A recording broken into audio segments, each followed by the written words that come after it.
sign. And that will be a bill where everybody's going to get into the room and we're going to get it done. We'll get rid of Obamacare and make health care better for you and for your family. Welcome back to The World Over. That was President Trump at a Make America Great Again rally in Nashville, Tennessee, speaking about repealing and replacing Obamacare. Now, the House Republicans say they have a plan to do just that, but not all House and Senate Republicans are on board. How would this proposal affect Americans' health care costs? Here with analysis is CNBC senior contributor Larry Kudlow. Larry, thanks for being with us. Thank you, Raymond. Appreciate it. Your reaction to these Trump rallies we're seeing around the country, he's obviously trying to whip up support for health care. Effective? Oh, I think it will be. Depends on how much of this he's going to do, but there's no better salesman, no better marketing guy than Donald Trump, and people will flock to hear him. So I think it's a good thing. And by the way, my quick take, I mean, perhaps we'll go into this. I think the Paul Ryan health care in the House is a very good beginning. It can be amended, it can be changed, and I'm sure it will go through some iterations. But basically, the good should never be the enemy of the perfect. We're getting rid of the mandates, which is what destroyed the health system to begin with. We're cutting 13 taxes. It's a pro-growth bill. It's a pro-health care bill. And we're going to really add a lot of choice, a lot of competition, health savings accounts, crossing state lines. These are things Republicans have talked about for years. And again, I think there'll be some amendments. But basically, I think they're off to a great start. Well, I want to get into the nuances of that in a moment. But before I do that, Rachel Maddow had this burning exclusive this week where she got a copy of Donald Trump's, I think it was his 2005 tax return. And it showed that he paid 25% at a 25% rate, $30 million in taxes. He declared $150 million in losses. Does this speak to his brilliance as a businessman, or does it just show that, here's a guy who's just doing what he can do within the law? I think it mostly speaks to Rachel Maddow's bad production that she had last night. I mean, I guess she thought it was going to be a scandalous. He didn't pay any taxes in 2005. David K. Johnson, whom I know rather well, is a former New York Times reporter. Somebody gave him the 2005 returns. I mean, so, there. Trump pays, what did he pay? $35 million in taxes? Is that enough? You want to pay more than that? Fine. Let's all pay $35 million in taxes. But, liberals, you make your bed, you got a lot of sleep in it. I don't know. I loved it. I tweeted that I loved it, and I got hundreds of tweets back that other people loved it. That's all I know. Okay, let's dive into health care. As you said earlier, the mandate is gone. This was the big, bugaboo that everybody wanted out of there. But how do you keep healthy people in the system, Larry Kudlow, to cover those who are ill or infirm or need major care? You've got to keep young people in that insurance system, or it doesn't make sense financially. Well, this is a very important point, absolute important point, maybe a key point. So you get rid of the mandates, and young people, they haven't been buying it anyway.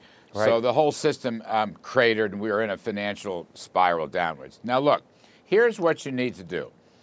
You've got to take the sick and the ill out of the private exchanges. You've got to take them out. And the way you do that, in my opinion, America is a very generous country. And I think the federal government should guarantee the subsidy, they will subsidize the sick and the ill, a guarantee that they will have the means to go into a risk pool, an insurance risk pool, where the costs will be shared. I think, we're not giving them the insurance, but we are paying for them. And I think we should do that. Now, Ryan has this on a state level. I think it's probably going to need to go on a federal level. Now, hear me out. This is how important this is. 5% of the population, the sick and the ill, really cost 50% of the health costs in this country. That's why it's such a difficult problem. Now, if you take them out of the private exchange system, all right, take them out, because Uncle Sam is going to finance their subsidies and their risk pool, then you will see a massive drop in insurance premiums. I'm talking massive drop. And in that case, I believe you'll see a whole lot of people sign up. By the way, the deductibles will also come down as the premiums come down. The insurance companies will be able to do that. And I want to make this last point. Under that scenario that I'm giving you, the government subsidizes the risk pool for the sick and the elderly. America is a generous place, and we can afford to do this, and we must do this.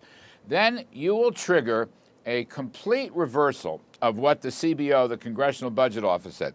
They said, 24 million people will not have health insurance. Additional people. Actually, if we do this right, additional people.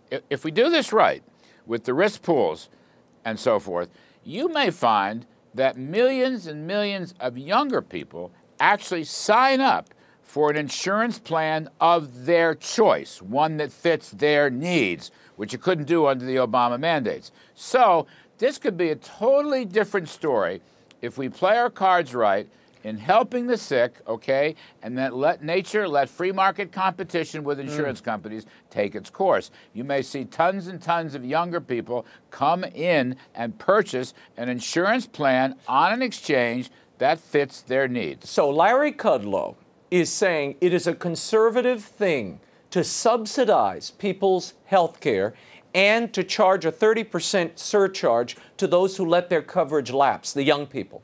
Is that conservative, Larry Kudlow? No. Wait, I didn't. No. You missed. I didn't mention the 30% surcharge. Okay. I think that 30% surcharge on late enrollees should be scrapped. Okay. That's a K Street giveaway to insurance companies. No. That must go. Actually, get out of that. No. I'm saying something much different. Raymond, come on, quote me now. I'm saying that America, it's not about conservative or liberal. It's not about conservative or liberal. America is a Christian nation. It is a generous nation. It's a Judeo-Christian nation, what have you. And Trump promised to take care of our sick. Yeah, he promised to cover those who with pre-existing conditions, so he's got to make good on it somehow. He did. I want to play this for you. He absolutely did. I'm just explaining to you the way to do this. Members of the House Freedom Caucus, as well as GOP senators, have made it clear they will not vote for the Paul Ryan plan. Senator Rand Paul had this to say on Face the Nation. If we get what we've got from Ryan, Obamacare Light, he will not have the votes, and we have to get to that point before true negotiations begin. Right now, I think there's a charm offensive going on. Everybody's being nice to everybody because they want us to vote for this, but we're not going to vote for it. Larry Kudlow, how do you get around these opponents, some of them very conservative members of the president's base? You've got people on the left, on the right, the moderates. Look, here's my generic solution, Raymond. The Republican Party must practice bipartisanship with itself, okay?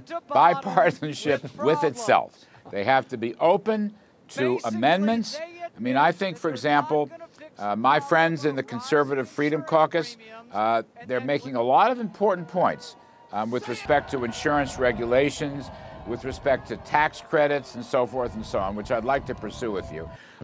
Some people, maybe the biggest cutting-edge problem is going to be Medicaid.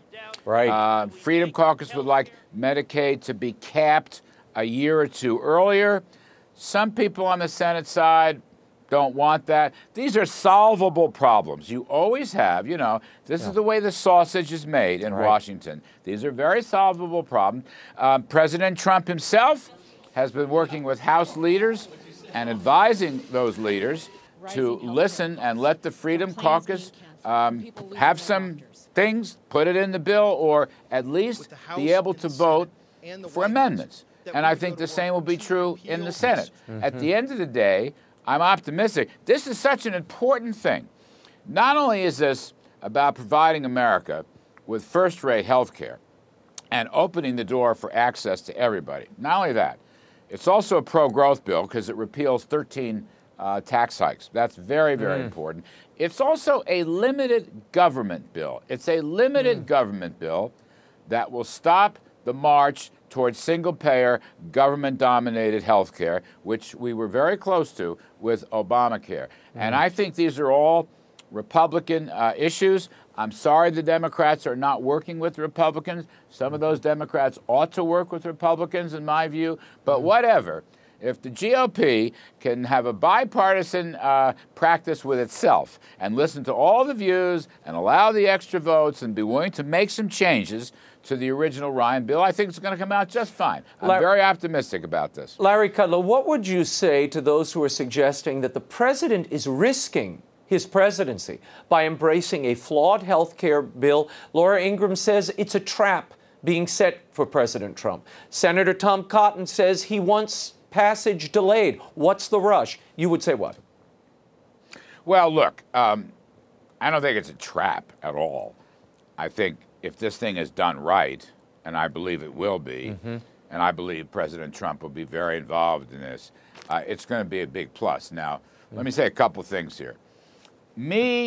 I would have preferred tax cuts first.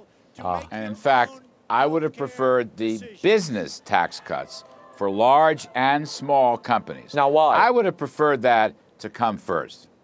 Well, number one, it's simpler, and I think would have very, very, very broad support. Number two, it would start the economic kicker that we need sooner. I don't want to wait till the fall. Yeah, or certainly saying not next year. Yeah, McConnell's saying you're not going to get anything till after the August recess on taxes. Right. Well, they take too many recesses. They take too many recesses over there. I don't know. I don't take any recesses. Me neither.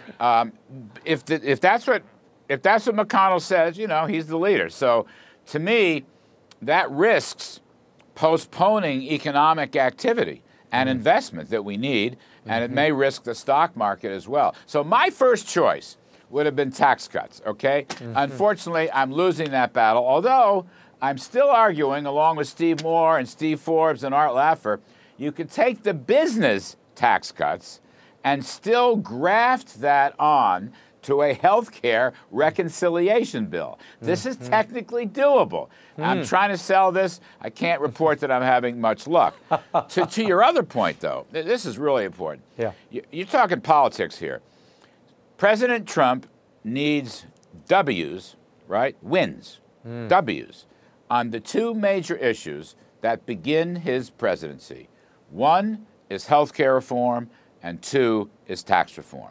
He must win both of those. 35 some odd years ago, I was Reagan's budget deputy, one of his budget deputies, and his key was the tax cut first. And everything was focused on getting his across-the-board tax cuts. And he got them. He won. And that W gave him enormous political capital for the remainder of his term. I think President Trump must get W's on tax reform and health reform. And I think it can be done, by the way, but the political stakes are very high. I'll grant you that. Yeah. What do you make of the promise from the congressional leaders that this is a three-phase process, this health care plan? I mean, you mentioned earlier your competition between states for insurance. Well, that's not in this bill. They're claiming that'll have to be second stage or third stage. Is this a chimera? I mean, we've both been around here a long time, Larry. When you start hearing that's part of the second phase, I start to worry. Well, no. You have to understand. We all want competition across state lines. Everybody wants that, and I want to raise another issue or two about the so-called stage 2 and stage 3. But because of Senate rules, it's not likely that you can do that. Right? The Senate, you can't go into reconciliation. The Senate will want a 60 person vote on that, 60 majority vote. So I don't know. Now, there are other people who believe some of these rules can be put into the reconciliation package. Other people, and I'm kind of in this camp myself, think that what you really need is a new Senate parliamentarian so we can max out on reconciliation. That's one of my thoughts. That's how we could still do tax reform, by the way. You need a good Senate parliamentarian. There's a Democrat in there now. Let's have a Republican. Okay? Look, you got to play hardball. This is a hardball game. But these ideas of, let's say, regulations regarding insurance companies, certain regulations have to be met. HHS, Tom Price is the secretary, he'll go as far as he can go before he hits a legislative wall. Look, we have separation of powers in our country.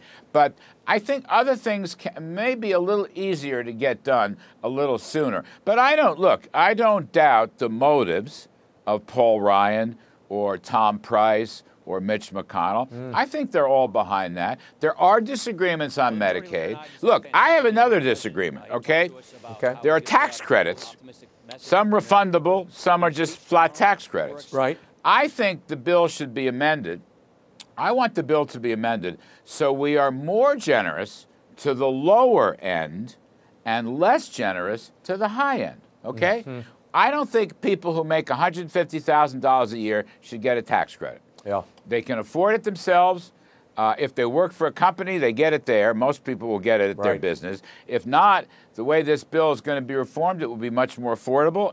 I would get to people who are at the poverty line or above the poverty line, just above it. So I would use refundable tax credits. I would use them for people earning more like up to $40,000, $50,000, $60,000 a year. Those are the working class folks, many of whom have been shafted in the last 15 years. So I want to be more generous at the low end and less generous at the high end. I'd like to see that. And the point you made earlier, I really hope we clarify this. The insurance companies should not be able to get a 30% surcharge on late enrollees. That's nonsense. That's a lot like Obamacare's mandate. Well, that's I don't their know how that got in. Well, it should be abolished. That's their attempt to keep young, healthy people in the insurance system. It's just, but it only lasts for a year, and it's just, as you said, it's a boondoggle to the insurance company. Final question: how long do you think it will take to pass this so-called repeal and replace or some health care bill, whether it's this one or a vastly altered one? How long, Larry? I think there'll be a reconciliation vote. Let's see. We're in almost mid-March. I think you'll have a reconciliation vote by May, at the latest June. But I have no doubt an excellent package is going to go through. Like I say, I'm an optimist on this, and President Trump needs a W, and he'll work hard. You said he's in Tennessee today. He's going to Kentucky. He's going to have rallies. He's going to stir up his folks. This is good. He's a great salesman. So I'm kind of optimistic about this. I just wish we could have the tax cuts in there alongside health care. I kind of noticed that during our conversation, Larry. Thank you for being with us. We'll talk to you soon. Thanks again.